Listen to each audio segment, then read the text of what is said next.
Padiwa vateereri tinokugamuchirai zvekare kune chimwe chirongwa pano paZim Facebook Secrets and Confessions. Regai tibva tapinda mumamessages edu atatsoka takakubatirai. Hanzi makadi mukomanashi chitupa changu vigai. Ndinokumbirawo rubatsiro. Inini ndakaroorwa 2020 asi mbereko yaramba kutamba, asi kumashure uku ndakambotoita vana vaviri. Asi iko zvino hazvichatoita. Ndanzwa nemaspiritual husbands. Chero ndikafamba ndinongonzi ndakasungwa kana kuti chibereko changu chakashama. Handichaziva mukomanashi nekuti kudzinza kwedu kunongofiwa zvisina kana tsananguro. Ndibatsireiwo please mukomanashi. Iyi ndiyo yanga iri nyaya yatakatumirwa nemwanasikana uyu. Please let us try to talk about this issue in the comment section. Regai tibva taenda panyedu inotevera. Hanzi makadi zvenyu chitupa changu kandai mubhini nekuti rangu idrama chairo. Ndiri murume ane 39 years, mukadzi wangu ane 35.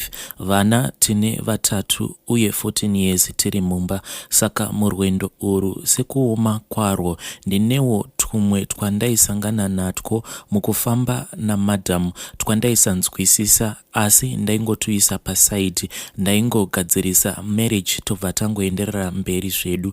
Makore 4 apfuura ndakawana basa kunze kwenyika. Madhamu vanouya paholiday yevana, dzimwe nguva vanoita 5 to 6 months ndiinavo kana vauya kuno, asi havapfuure 3 months vasati vauya nekuda kwevana uye kuti vagarise kuno ndiinavo hunge isusu tatowana anosara nevana. Vana vedu umwe wacho ari form 1 negrade 5, kamwe kane 4 years. Last time pavakauya ndine mamessages andisina kunzwisisa, yaisava zvayo message yerudo, but kana ukada kuzodzamisa unotoona sekunge vanhu ava vainge vakatomborambana. Kekekeke yaitova screenshot. So pane imwe nguva yekuti taivawo neimwe family friends muriwo dzatinongowadzana nadzo, mumwe neumwe aiva neshamwari dzake. Now madam kuno vane gore ndiinavo. Muna March takazoshanyira imwe mhuri tikabva taenda tikanorarako. Varume tainge tiine dhiri redu remari, saka taisavepo. Takazouya pakati peusiku tikazobuda mangwana acho after lunch. Shamwari iyi ndakakura nayo tikazosiyana nekuda kwemabasa. Kwava kuzosangana mumarounds, asi munhu watinotogara naye kumaraini. Madzimai edu vanotoitana vana sisi nasisi nekuti ivowo vakakurawo vese ndezvekumusha kumwe chete, asi wangu mudiki ne4 years. Tinonyatsokuzivana kungoti tainge tisina kuita nguva zhinji tiri tose. Rimwe zuva ndakazowana imwe phone chip ndokubva ndatenga ndikaisa WhatsApp. Ndikangofunga kuti regai ndingochinja information yese, ndikabva ndaisa profile picture yabhururu ndokubva ndatanga kunyenga madhamu. Hama pasina kana week ndainge ndatova murudo namadhamu heavy. Apa foni ainge ava kusatombosiya pasi. Ndotanga kunyorerwa kuma 9 to 2 ndichiudzwa kunzi tozoonana mangwana. Ndakutotadza kushanda, asi kumba mukadzi uyu chaanoshaya hapana. Ndinowana mari inokwanisa kutofidha mhuri 3. Handina kana pandinomboshotesa. Ndinoita zvese kana bonde hapana paanombondikurira. She is a freelancer. Bhururu uyu haawane haashai zvekuti ndiri kushaya kuti ishavi kana kuti chii. So now ini ndiri kuda kupedzisa nyaya. Handichazivi kuti ndomunyadzisa, ndotengesa bhururu wangu oro ndonyatsoita sei. Hama, please help me. Vateereri, iyo ndo nyaya yandakatumirwa namukoma vedu yapakaipa kuita kuseterwa trap chaiyo. Please let us discuss this issue in the comment section. Regai tibva taenda panyedu inotevera. Hanzi makadi zvenyu mukomanashi, please post for me as Heidi. Mari, hembe nezvese zvakakosha zviri kudyiwa nemakonzo. Isusu tauya kwamuri nevateereri venyu semhuri, tiri kutodawo help. Nyaya yedu ndeiyi, zvinokosha zvedu zvese zviri kudyiwa nemakonzo muvana vemumba yababa vangu kubva kune mudiki kusvika kune gotwe iro richiri kuchikoro. Haachitorina mabhuku, ese apera kurumwa nemakonzo. Izvi zvakatanga last month. Pakupera kwemwedzi takati tichinoona mari yatakange tatambira isusu tinoenda kubasa. Mari yainge yarumwa makona ese negonzo. Ndakati ndichiudzawo vamwe pafamily group, vaitotiwo even kuno mari dzedu dzapera kudyiwa ende nehembe zvekare. Takati tikabika manheru kana tikasiya chikafu mupoto, gonzo iri rinotanga kuchema semunhu uye harivhunduki. Kunyange ukada kuritema sei, ndiwe unozototiza. Pakugara kwatakaita nemhuri yangu, tinogara kwake, asi gonzo iri rinosvika kwese richiita chinhu 1. Taedza kufamba, asi patinobva kunobatsirwa zvinobva zvatoita wese zvekuti mumba hamurarike. Please help me. Vedare, iyo ndo message yandakatumirwa navahanzvadzi vedu. Zvakangooma hazvo vedu we. Please let us try to give you directions. Mungava mucomment section kana kuuya kuinbox kwangu kana kuine kwamunoziva kwekuti vanokwanisa kuenda vakabatsirwa. Regai tibva taenda panyedu inotevera. Hanzi makadii zvenyu mukomanashi? Inini handizive kuti am I the one who is in the wrong kana kuti am I hallucinating, because mukadzi wangu wandakaroora ndinoona sekunge anochinja ganda kuita mamvere aya emhuka. Ndauyawo nedambudziko randiri kuona pamudzimai wangu. Ndinotodawo rubatsiro, uye kuti kana ndirini kana kuti ari iye adzikinurwe semunhu wandinoda. Nyaya yangu yakamira sekudai. Ndakaroora mukadzi uyu, ende mukadzi uyu akanaka zvisingaiti. Inini naye takaroorana mugore radarika museri umu. Last year after taita mwana wedu akabva amboenda kumusha kwandinoberekerwa. Zvinonzi vakati vari kurwizi vakabva vatanga kunetsana nevamwe mbuya vemuraini matinogara nenyaya yemvura. Mukadzi wangu hanzi akazosvika pakuvarova mbuya ivavo, asi mbuya ava vakati uchazviona. Then akati achidzoka kwandiri takabva tanzwa kuti mbuya vaya vakasarawo vachifa. Hama dzambuya vaya vakabva vatanga kutitumira mamessages vachiti mudzimai wako akasiya arova mbuya vedu kuno, ndiye avauraya, muchazviona. So kubva ipapo ndinongoti kana ndikamubata ndinonzwa kuti anenge akazara mamvere. Dzimwe nguva kana ari pavanhu zviya ndikamutarisa ndinotoona chiso chake chichichinja, asi vamwe vandinenge ndiinavo vanongomuona as if iye ari normal, but zvinhu izvi zvingori mumaziso mangu. Dzimwe nguva kana takatorara ndinozotoita zvekuvhunduka, zvekutoridza mhere, zvekuti iye anobva andibvunza kuti kochii, nekuti ndinoti kana ndikamuka ndinoona sekunge anenge ashanduka kuita mhembwe kana imwe mhuka. Saka ndinovhunduka kuti ko zvandakarara nemhembwe mumachira. Pese apa I have been trying to pretend as if hapana chandiri kuona, but dambudziko rangu rava pakuti panguva iya yebonde, kana tichisika bonde ndiri pamusoro pake kana kuti iye kana ari pamusoro pangu, ndinobva ndaona chiso chake chichishanduka. Dzimwe nguva anobva aita sekunge munhu mukuru zvekuti ndinobva ndatoshaya simba, nhengo yangu kutorara.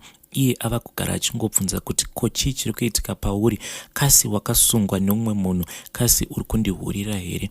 But kuti ndimupindure ndimuudze kuti inini ndiri kuona uchishanduka kuita mhuka, ndiri kutya kuti maybe marriage yedu inokwanisa kuzoparara, because mudzimai wangu ndinomuda zvisingaiti, ende pameso mudzimai wangu akanaka zvisingaiti. So I don't want to destroy the love that we have for each other. Mukomanashi, ndinokumbirawo kuti mundibvunzirewo kubva kune vedare, especially kuvanhukadzi, kuti izvi zvandiri kuda kuita zvekuti ndigarise mudzimai wangu pasi ndimuudze the question yaanoramba achingondibvunza kuti why kana tiri panguva yekusika bonde kana kuti tiri mumachira nhengo yangu yava kungogara isina simba. Inini ndinoti kana ndakamutarisa ndinoona akazara mamvere. Izvi zvinobva zvandivhundutsa, ndosaka ndisisina simba panguva yebonde. Zvinhu zvinogamuchirika here kana ndikamuudza kuti ndiri kuona uchishanduka kuita mhembwe kana kuita imwe mhuka yemusango? Chimwe zvekare mukomanashi ndechekutoti zvinhu zvacho zvakatanga kuitika mazuva adarika iwawawa ndiri pamba namadam for the long weekend. ndakatanga kunzwa kuti muno mumba muri kunhuhwa sekunge tatova nedanga remombe muno mumba, because ndinoti kana ndikanzwa ndove ichinhuhwa zvobva zvambonyarara. Ndobva ndanzwa zvekare kamwe kamhepo kachidarika kanenge kachinhuhwa sekunge ndove yemombe. Kuti ndiudze mudzimai wangu zvose izvi zvandiri kusangana nazvo, wangu mudzimai ndinomuziva, that is why we have been together. Iyewo ndakamustada ndikamuona kuti ane weakness yenharo and ane weakness yekuzotanga kuplaya the victim. That is why I don't want to tell her zvose zvandiri kusangana nazvo. I just want us kuti tirambe tingori nemufaro watiinawo kubva zvatakatanga kugara tose. Iye munhu wekuti ane nharo. Izvezvi kana ndikangogara ndamuudza kuti pauri ndiri kuona sekunge uri kupota uchishanduka womera mamvere akaita sekunge uri mhuka kana kushanduka kuita mbembwe. Ndinoziva kuti the first thing that she will do, anobva amhanyirira, obva atora foni yake, obva atosendera amai vake audio achivaudza kuti ini ndamuudza kuti ndiri kuona mhuka paari. Saka I'm afraid kuti ndinokwanisa kuzodamaja the good relationship that I have with her relatives. Please help me. Ndoita sei? How can I approach her in such a way inorakidza kuti inini ndinomuda but pane zvinhu zvandiri kusangana nazvo paari zvandisiri kunzwisisa. I don't want to destroy my marriage with my wife because I love her so much. Vedare, izvo ndo zvinonzi zvinotyisa, zvinoshamisa, zvinoda kufumurwa.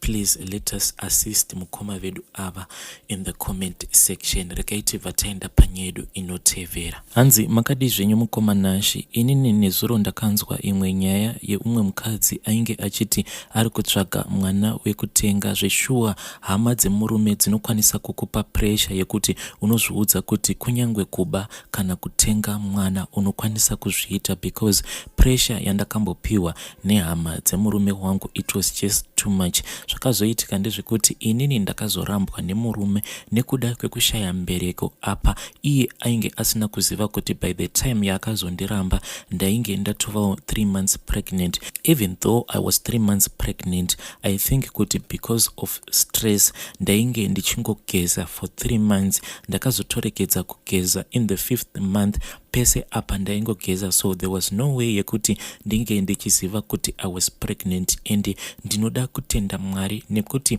pa 3 months ipapo ndainge ndichinwiswa zvinhu zvakasiyana siyana. Vamwene vangu vaindigadzirira maguchu, ndichiendeswa kumaprofita, ndichiendeswa mudzin'anga, but mimba kana yangobva kuna Mwari, mimba iyoyo inongoramba yakabatirira. I don't even know kuti mwana uyu nezvese zvandainge ndichinwa panguva yacho, how did he survive all of that? Dzimwe nguva kana ndikamutarisa ndinongomutora ndobva ndapfugama pamberi pake, iye hatombonzwisise, ndotanga kuchema ndichirumbidza Mwari, because zvandakanwiswa navamwene vangu by the time I was pregnant zvainge zvakanyanyisa. Nekuda kwekuti kumhuri kwandinozvarirwa vabereki vangu vainge vasinawo chavaiva nacho, ndakati ndichinopindawo form 2 ndokubva ndafungidzira kuti murume wandainge ndasangana naye pabonde ainge andipa pamuviri. He was way older than me, so yaingovawo nhau yekuti pano nepapo aipota achindipawo zvimari. Ende vabereki vangu vainge vachitoziva kuti munhu iyeye ndainge ndichidanana naye ainge akabva mukufirwa nemukadzi wake, so they kept on encouraging me kuti ndirambe ndichidanana naye. Nekuti dzimwe nguva ndaitoya ndakabata kana hupfu, dzimwe nguva nechisebo chaicho chaitozotobikwa mumba, ndakabva ndakomutizira after andibvisa umhandara. Ndakagara nemurume uya for quite a long time, but nhumbu ikabva yaramba kubata. Murume uya akabva atanga kundiitira zvechihure, ndokubva ndatiza ndikatanga kunogara neumwewo zvekare umwe murume, but uyu ainge ava wezera rangu. Ndiye munhu akandibvisa heartbreak yandainge ndapiwa nababa ivavo. Apa pose patainge tichigara mutauni, nhumbu yainge yaramba kubata zvachose, ndokubva ambondiendesa kumba kwavo achiti ndimbonobatsirwa ikoko nekuti kune vamwe tete vake vanotoita zvekuuchika vanhu. Ndakaenda ndikanogara natete vaya, vakaita zvose pandiri zvavaifungidzira kuti zvinokwanisa kundibatsira. Ndine nyora dzakawandisa dzandakatemererwa pamuviri pangu apa ndainge ndichiri mwana mudiki, saka vanhu vaingova nechivimbo chekuti nhumbu inokwanisa kubatira but pamusha ipapo mukomana asvikana ndikakuudzai kuti ndakaita zvekudzingwa ndichiita kudirwa mavhu nemadhaka ndichinzi ngomwa ibva pano. Chainge chaitika ndechekuti vamwene vangu vainge vava kungoramba vachingondiudza mashoko ekuti pano handikwanise kugarisana nengomwa, mwana wangu achiri mudiki, zvekuti first anoroora mvana yakasakadzwa nemazidhara, nekuti vaiziva kuti first marriage yandainge ndakapinda munhu wacho ainge ari mukuru kundidarika. Saka vaipota vachingotaura mashoko iwawo ekuti ndakakugamuchira uri mvana ndikakunzwira tsitsi, but wobva waita mvana isingazvari, saka zvinobatsirei? Murume wangu ndakabva ndamuudza kuti inini shamwari ndava kuenda nenhau yekuti vabereki vako vanyanyisa vandituka. Chimwe chaikonzeresa kuti ndirambe ndakagara ipapo, ndaiona kuti murume uyu aibatsira vabereki vangu zvisingaite, even though aiva munhu wekuti aiwana mari shoma. Aiti mwedzi uchipera aitumira inini, otumira amai vake, obva atumira vabereki vangu. Saka vabereki vangu vaingoramba vachindipa pressure vachinditi ramba ugere ipapo. Dzimwe nguva ndaiti kana ndikaudza amai vangu kuti kuno kumama ndiri kushungurudzwa, ndafunga zvangu kuti ndimbodzoka kumba nekuti ndichafa neBP ndichiri mudiki, mama vaitanga kutondituka pafoni vachinditi kuno handidi kana kumbogara ndaona rukumbo rwako. Inini ndaingoziva kuti the reason why vainge vachindimanikidza inyaya yekuti vainge vachipiwa support nemukuwasha wavo. Nerimwe zuva inini navamwene takati tabva mukunetsana, ndainge ndakatogara zvangu ndichitochema, ivo vakabva vaenda vakabva vanozadza mavhu mune chimwe chibhaketi ndokubva vadira mvura imomo. Vakangouya nechibhaketi chiya vakabva vandidira madhaka aya, ndikabva ndati inini zvepano handichazvigoni, ndokubva ndabuda hembe dzangu dzose ndakangosiya. Ndakangobuda ndisingatombozive kuti ndichaenda kupi. Ndakatomboita mazuva ndichingogara musango kusvika ndazongosangana nomumwe mukomana aingoitawo zvekungofudza mombe, akabva anditora akabva andita mudzimai wake, tikagara tose. But iyewo ndakabva ndaona kuti aiva neruoko rwainge rwakajaira kurova mukadzi, nekuti aingoti kanhu kadiki diki wobva watanga kurohwa. Ndikabva ndatiza ndikadzoka mutauni. Ndava mutauni ndainge ndava kungoitawo zvekutengesa mumarengi nezvakangosiyana siyana, ndichingotiwo anenge andida ndombogara naye tobva tarambana, kusvika ndazoenda pane rimwe sowe. Ndikabva ndanzi namadzibaba vainge vachitungamirira sowe iroro, vakati pandiri pane zvimwe zvinhu zvekumvura ndo zvinopota zvichikwezva vanhurume, asi nenhau yekuti kubva ndichiri mudiki pane kugadzirwa kwandaifanira kuitwa, asi vabereki vangu pavakaudzwa vakangoignore, ndo zvinhu zvakabva zvavhara chibereko changu. Ende zvinoti kana zvikakwezva munhurume, pandinongosangana pabonde nemunhurume iyeye zvinobva zvanzwa kusema, zvobva zvadzinga munhurume iyeye. Ndakazotendeukawo ndikaramba ndongopindawo pasowe ipapo. Pasowe ipapo ndo pandakazosangana nemurume akazondipa pamuviri, iye akazondidzinga asingazive kuti I was already 3 months pregnant. Zvakazoitika ndezvekuti pane patakazoenda kuJorodhani, inini ndiri munhu wekuti ndakakura ndichitya mvura, kunyange ndikanzwa mabhanan'ana ndaitoudza vanhu kuti nhasi kunonaya, nekuti ndainzwa mumhino mangu ndichinhuhwirwa nemvura. Dzimwe nguva mvura kana ikatanga kunaya iri mvura iya inenge iine mutinhimira, ndaikwanisa kutoenda pasi pemubhedha kana kupinda mumablankets ndozviwandisa mumablanketi, because ndinenge ndichinzwa hana yangu ichirova zvisingaiti. Mvura painongogasa ndipo pandinozonzwa kuti ndava right. Saka takati taenda kuJorodhani kuya, ndairamba kupinda mumvura, ndikati no, inini zvangu ndisiyei ndiri kuno ndichiimba nevamwe. But ameno chakangoitika, ndakangonzwa dzungu ndikazotoona ndatova mumvura. Lucky enough pane vamwe madzimai vakabva vandibata zvekuti handina kuzonyura. Ivo madzimai vachiudza vanhu vanoti by the time yandakazonowira mumvura nekukasika kuzondidhonza kwavakaita, hanzi vainge vakatarira mumvura, nekuti pane imwe hove yavainge vachiona yaivayevedza zvisingaiti. Hanzi hove iyi yaiglita ichichinja makala. Vanoti hanzi yanga yakaita sekunge muramba, but vaisakwanisa kuona kuti inotangira papi ichigumira papi. Hanzi yakazongorova mvura neumwe wainge wakaita kunge muswe, ndokubva inini ndazongowira mumvura, but ameno kuti simba vakazorwana kupi, vakazongokaruka vatondihaka vava kutobuda nini mumvura. Ndakati ndagara zvishoma mutauni nemurume wangu akabva anditora ndokubva anondisiya kumba kwevabereki vake. Mumwoyo mangu ndakangozviudza kuti nhamo yangu iyaya yatanga zvekare. Ndakati ndagara paya kushungurudzika kuya kwakabva kwatanga, asi this time around zvainge zviri nani. Stress ndaiva nayo yekuti ndaigara ndichingobvunzwa kunzi ko nhumbu haisati yabata here amai guru. Ivo vamwene vangu vaipota vachiti vakaenda musango vonochera zvavanochera vobva vandigadzirira guchu ndobva ndanwa.